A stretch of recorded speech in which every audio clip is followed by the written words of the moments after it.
আমি এখন আছি বর্তমানে আমার পত্তার বাড়িতে আলছি সকালে 8টার দিকে। এখন বাজে সকাল 10টা। 2 ঘন্টা ধরে হলো পত্তার খুঁটা দিচ্ছি। এই পত্তার খুঁটা দেওয়ার কারণ হলো যে আমার এই পত্তার বাড়িতে না শিয়ালে খোঁচাখুচি করছে। তো এই খোঁটাগুলা দিলে পালা আর শিয়ালে অতটা খোঁচাখুচি করবে না। এই জন্য চারে পাতা দিয়ে আমি পত্তার খোঁটা দিচ্ছি। আরও দিতে সময় লাগবে, কিন্তু আজকে 10টা বাজে গেছে, অনেক রোদের তাপমাত্রা, তাই আর এখন পাতারত থাকা যাচ্ছে না। এই জন্যই আগা ফাগা না বাইর যাবো, বাইর যায় না সান্তারত যাবো, ঈদের না মার্কেট করা লাগবে। আর আমার এই চারা গাছের বয়স হলো মাত্র 15 দিন। আল্লাহর রহমতে গাছগুলা অনেক সুন্দর এবং ভালোই আছে।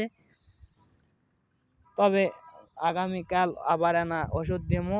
তো ওষুধ দেওয়ার টাইমে আবার আপনাদেরকে জানা দেবো যে কি ওষুধ দেবো।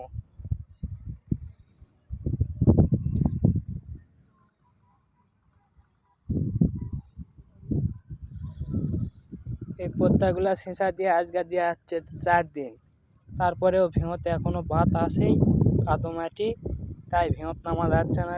পাতা দিয়ে না খুঁটা দিলে শিয়াল আর ভেঙত নামবে না।